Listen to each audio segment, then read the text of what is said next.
പ്രതിഷേധം നൽകുന്ന സൂചന ചെറുതല്ല. അത് ആന്റണി രാജു, ഇത് വളരെ പഴക്കമുള്ളൊരു കേസാണ്, ഒരുപാട് കാലമായി ചർച്ചയിലുള്ള ഒരു കേസാണ്. പക്ഷെ പിന്നീട് ഇതൊക്കെ തിരിഞ്ഞു മറിഞ്ഞ് ഇങ്ങനെ ഒരു വിധി വരുന്ന തരത്തിലേക്ക് പോവുകയാണ്. ഇന്ന് ഈ പ്രതിപക്ഷത്തിന്റെ ഭാഗത്തു നിന്ന് ഇങ്ങനെ ഒരു പ്രതിഷേധം ഉണ്ടായിട്ടുണ്ടെങ്കിൽ അത് സർക്കാരിനെതിരെ പ്രതിപക്ഷം നടത്താനിരിക്കുന്ന വലിയ പ്രതിഷേധ പരമ്പരയുടെ കൂടി തുടക്കമാണ്. ഇത്രയും പേർ അവിടെ തടിച്ചുകൂടി ഇങ്ങനെ ഒരു വലിയ പ്രതിഷേധം, അത് ഇനി തെരഞ്ഞെടുപ്പിന് വളരെ കുറച്ച് മാത്രം സമയം അവശേഷിക്കെ അതെന്തിന്റെ സൂചനയാണ്?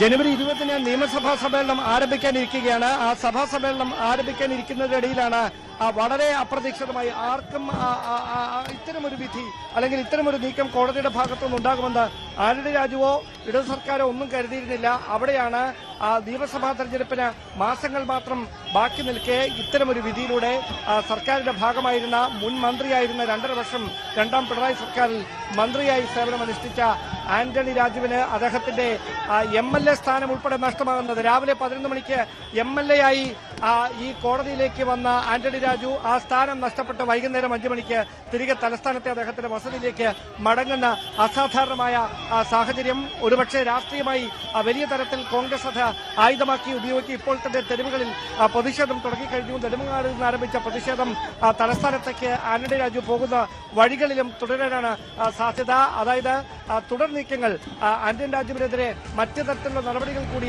ഉറപ്പുവരുത്തണം, രാഷ്ട്രീയമായ നടപടിയെടുക്കണം എന്ന ആവശ്യം ഉന്നയിച്ചുകൊണ്ടാണ് കോൺഗ്രസിൽ പ്രതിഷേധവുമായി രംഗത്തെത്തിയത്. ആ പ്രതിഷേധമാണ് ഏതാണ്ട് ഒരു 45 മിനിറ്റ് നേരം നെടുമങ്ങാട് ടൗണിൽ വലിയ തരത്തിലുള്ള പ്രതിഷേധങ്ങളിലേക്ക് കോടതി പരിസരത്ത് വാഹന ഗതാഗതത്തെ തന്നെ ബാധിക്കുന്ന തരത്തിൽ പ്രവർത്തകരും കോൺഗ്രസ് പ്രവർത്തകരും യൂത്ത് കോൺഗ്രസ് പ്രവർത്തകരും പോലീസുമായി നേർക്കുനേർ തെരുവിൽ ഏറ്റുമുട്ടുന്ന തരത്തിലേക്ക് കാര്യങ്ങൾ എത്തിയത്. ആ പ്രതിഷേധങ്ങൾക്കിടയിലാണ് KSUവിന്റെ നെടുമങ്ങാട് ബ്ലോക്ക് ഭാരവാഹിയായ അഭിജിത്തിന്റെ തലയ്ക്ക് പരിക്കേൽക്കുകയും അല്പസമയം മുമ്പ് ആശുപത്രിയിലേക്ക് മാറ്റുകയും ചെയ്തിരിക്കുന്നത്. എന്തായാലും ആ സംഘർഷ സാഹചര്യങ്ങൾക്ക് അയവ് വന്നിരിക്കുന്നു. LDFനെ സംബന്ധിച്ച് തലസ്ഥാനത്ത് നിന്നുള്ള ഒരു MLA, അതാണ് ഏറ്റവും എടുത്തു പറയേണ്ട കാര്യം. പ്രത്യേകിച്ച് തീരദേശ മേഖലകളിൽ ഒക്കെ വലിയ സ്വാധീനമുണ്ടായിരുന്ന ഒരു നേതാവ് കൂടിയാണ് ആന്റണി രാജു. ആ ആന്റണി രാജുവിന് വരുന്ന നിയമസഭാ തെരഞ്ഞെടുപ്പിൽ മത്സരിക്കാനാവാത്ത സ്ഥിതി, നിലവിൽ MLA സ്ഥാനം നഷ്ടമാകുന്ന സ്ഥിതി, അത് തീർച്ചയായിട്ടും തലസ്ഥാനത്ത് ഇടതുപക്ഷത്തിന് ഒരു വലിയ തരത്തിലുള്ള തിരിച്ചടിയാണ് ഇപ്പോൾ ഉണ്ടാക്കിയിരിക്കുന്നത്. ഇനി എങ്ങനെ മറികടക്കും എന്നതൊക്കെ ഇനി വരും ദിവസങ്ങളിൽ കാത്തിരുന്ന് കാണാം. 1 മാസമാണ് ജാമ്യം നിലവിൽ അനുവദിച്ചിരിക്കുന്നത്. അതിനിടയിൽ മേൽക്കോടതിയിൽ അപ്പീൽ നൽകാനുള്ള സാവകാശം അദ്ദേഹത്തിനുണ്ട്.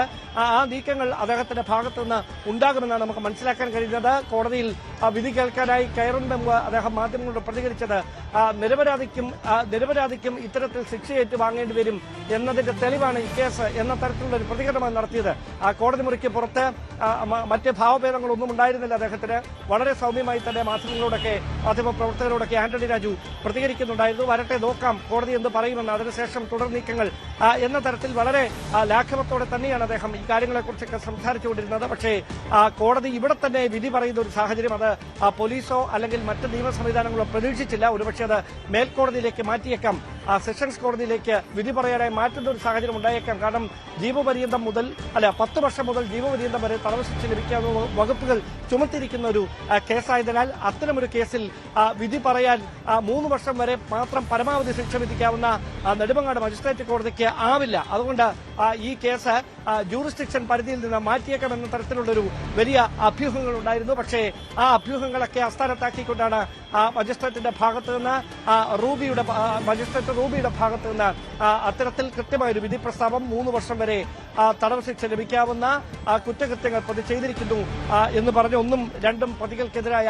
വിധി പ്രസ്താവം നടത്തിയത്. അതിനുശേഷം ഏതാണ്ട് ഒരു അരമണിക്കൂർ കൂടി കോടതിയിൽ സമയം ചെലവഴിച്ചതിന് ശേഷമാണ് ആന്റണി രാജു അദ്ദേഹത്തിന്റെ സുരക്ഷാ ഉദ്യോഗസ്ഥർക്കൊപ്പം പുറത്തേക്ക് ഇറങ്ങിയത്. പക്ഷേ പുറത്തേക്കിറങ്ങിയ ആന്റണി രാജുവിനെതിരെ സമാനതകളില്ലാത്ത പ്രതിഷേധമാണ് നെടുമങ്ങാട് കോടതി പരിസരത്ത് ഉണ്ടായത്. അവിടെ നിന്ന് ഏറെ മിനിറ്റുകൾ റോഡിൽ അദ്ദേഹത്തിന്റെ വാഹനം തടഞ്ഞു നിർത്തി പ്രതിഷേധവുമായി യൂത്ത് കോൺഗ്രസ് പ്രവർത്തകർ വാഹനത്തിന്റെ ഗ്ലാസുകൾ അടിച്ചു തകർക്കാൻ ശ്രമിക്കുന്ന തരത്തിലേക്ക് പ്രതിഷേധം നീങ്ങിയതോടെയാണ് പ്രവർത്തകർ ഒപ്പം കൂടിയത്. അതിനിടയിലാണ് ഈ റോഡിൽ കൂടി നിന്ന പ്രവർത്തകരെ അവിടെ നിന്ന് ബലം പ്രയോഗിച്ച് നീക്കുന്ന സാഹചര്യത്തിലേക്ക് പോലീസ് എത്തുകയും അത് പോലീസും പ്രവർത്തകരും തമ്മിലുള്ള ഒരു നേർക്കുനേർ ഏറ്റുമുട്ടലിലേക്ക് മാറുകയും ചെയ്യുന്ന സാഹചര്യം ഉണ്ടായത്. എന്തായാലും നിലവിൽ ഈ സംഘർഷ സാഹചര്യങ്ങൾക്കൊക്കെ അയവ് വന്നിരിക്കുന്നു. ആന്റണി രാജു നെടുമങ്ങാട് നിന്ന് അദ്ദേഹത്തിന്റെ വസതിയിലേക്ക് തലസ്ഥാനത്തേക്ക് അദ്ദേഹം പുറപ്പെട്ടിരിക്കുന്നു. പോലീസ് പ്രതിഷേധക്കാരെ ഇവിടുന്ന് ശാന്തരാക്കി പല വഴികളിലേക്കായി അയച്ചിട്ടുണ്ട്. പക്ഷേ പോലീസിന്റെ കൃത്യമായ സുരക്ഷ നെടുമങ്ങാട് ടൗണിൽ ഇപ്പോഴുമുണ്ട്. ഒരുപക്ഷെ കൂടുതൽ പ്രതിഷേധങ്ങൾ ഉണ്ടാകേണ്ട സാധ്യത കണക്കിലെടുത്തുകൊണ്ടാണ് പോലീസ് അത്തരമൊരു നീക്കം ഇപ്പോൾ നടത്തിക്കൊണ്ടിരിക്കുന്നത്. ഡാൻ, തദ്ദേശ തെരഞ്ഞെടുപ്പിലെ തിരിച്ചടിക്ക് പിന്നാലെയാണ് അതിന്റെ കാര്യകാരണങ്ങളൊക്കെ വിലയിരുത്തിക്കൊണ്ടിരിക്കുന്നതിനിടയിലാണ് ഇന്നിപ്പോൾ ഈ ആന്റണി രാജുവിനെതിരായ വിധി കൂടി ഇടതുമുന്നണിക്ക് ഒരു തിരിച്ചടിയായി വരുന്നത്. പ്രതിപക്ഷ നേതാവിന്റെ ആദ്യ പ്രതികരണം തന്നെ ആന്റണി രാജുവിനെ മന്ത്രിയാക്കാൻ പാടില്ലായിരുന്നു, തെരഞ്ഞെടുപ്പിൽ പോലും മത്സരിപ്പിക്കാൻ പാടില്ലായിരുന്നു എന്നതാണ് പ്രതിപക്ഷ നേതാവിന്റെ ആദ്യ പ്രതികരണം. രാഷ്ട്രീയമായി ഇതെങ്ങനെയായിരിക്കും പ്രതിപക്ഷം ഈ കേസിനെ ഉപയോഗപ്പെടുത്തുക?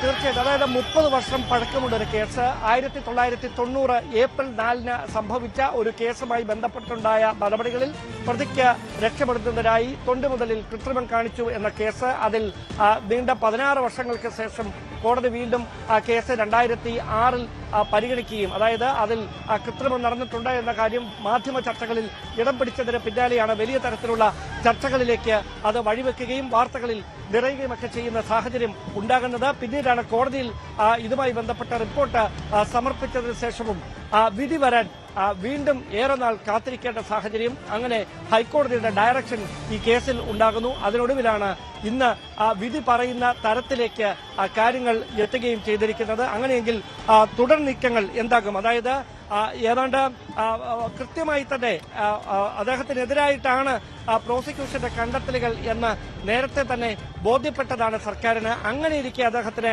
മന്ത്രിസഭയിൽ ഒരു പ്രധാനപ്പെട്ട വകുപ്പിന്റെ ചുമതല നൽകേണ്ടിയിരുന്നതുണ്ടോ എന്ന ചോദ്യമാണ് പ്രതിപക്ഷ നേതാവ് വി ഡി സതീശൻ ഉന്നയിക്കുന്നത്. ഒരുപക്ഷെ കോൺഗ്രസ് ഈ ചോദ്യം വരും ദിവസങ്ങളിൽ ആവർത്തിച്ചേക്കാം. UDF അത്തരം പ്രചാരണങ്ങളൊക്കെ നടത്തിയേക്കാം. രാഷ്ട്രീയമായി അപ്രതീക്ഷിതമായി കിട്ടിയ ഒരു അവസരമാണ് LDFനെ പ്രഹരിക്കാൻ. അത് പരമാവധി ഉപയോഗിക്കാനുള്ള നീക്കം UDFന്റെ ഭാഗത്തു നിന്ന് പ്രധാനപ്പെട്ട നേതാക്കളുടെ, കോൺഗ്രസ് നേതാക്കളുടെയൊക്കെ ഭാഗത്തു നിന്നുണ്ടാകും. മാത്രമല്ല തിരുവനന്തപുരം സെൻട്രൽ മണ്ഡലം അതിനെ വളരെ പ്രതീക്ഷയോടെയാണ് ഇത്തവണ UDF നോക്കിക്കാണുന്നത്. കോൺഗ്രസ് അവിടെ ആരെ സ്ഥാനാർത്ഥിയാക്കും എന്ന തരത്തിലുള്ള വലിയ ചർച്ചകളൊക്കെ ഒരു വശത്ത് നടന്നുകൊണ്ടേയിരിക്കുകയാണ്. അതിനിടയിലാണ് വളരെ അപ്രതീക്ഷിതമായി ലത്തീൻ സമുദായത്തിനിടയിൽ നിർണായക സ്വാധീനമുണ്ടായിരുന്ന ആന്റണി രാജുവിന്റെ നിയമസഭാംഗത്വം നഷ്ടമാകുന്ന സാഹചര്യം ഉണ്ടായിരിക്കുന്നത്. ആ രാഷ്ട്രീയ സാഹചര്യത്തെ ഏത് വിധേനയും കൃത്യമായി പ്രയോജനപ്പെടുത്തുക എന്നൊരു പൊളിറ്റിക്കൽ സ്ട്രാറ്റജി കോൺഗ്രസിന്റെ ഭാഗത്തു നിന്നുണ്ടാകും. അതിന്റെ ഭാഗമായി തിരുവനന്തപുരം സെൻട്രൽ മണ്ഡലത്തിൽ തിരിച്ചുപിടിക്കുക എന്ന ലക്ഷ്യത്തോടെയുള്ള ദൌത്യവുമായി അനൌദ്യോഗികമായ പ്രചാരണങ്ങൾ കോൺഗ്രസ് വൈകാതെ തന്നെ തുടങ്ങും എന്നാണ് നമുക്ക് ലഭിക്കുന്ന സൂചനകൾ. PV അരുൺ കൂടി ചേരുന്നത് വിവരങ്ങളുമായി. അരുൺ, ഒരു അഭിഭാഷകൻ എന്ന നിലയിൽ, പ്രത്യേകിച്ച് ഒരു ജൂനിയർ അഭിഭാഷകൻ എന്ന നിലയിൽ പ്രവർത്തിക്കുന്ന കാലത്ത് നടന്ന സംഭവമാണെങ്കിൽ കൂടി ഇതിപ്പോൾ ഒരു മുൻ മന്ത്രി, MLA, തിരുവനന്തപുരത്തു നിന്നുള്ള ഇടതുമുന്നണിയുടെ ഏറ്റവും ജനകീയനായ ശക്തനായ ഒരു മുഖം എന്ന നിലയ്ക്കൊക്കെ ആയി മാറിയ ശേഷമാണ് അതിലേക്ക് വിധി വരുന്നത്. ഒരു നാൾ വഴി പരിശോധിച്ചാൽ ഈ കേസ് അവിശ്വസനീയമാം വിധം ട്വിസ്റ്റുകൾ നിറഞ്ഞ ഒന്നാണ്. ഇപ്പോൾ അവസാനം ഗൂഢാലോചന ഓക്കെ, അരുണിലേക്ക് വരാം. ഡാൻ കുര്യൻ കൂടുതൽ വിവരങ്ങൾ നൽകും, കൂടുതൽ പ്രതികരണങ്ങൾ നൽകും.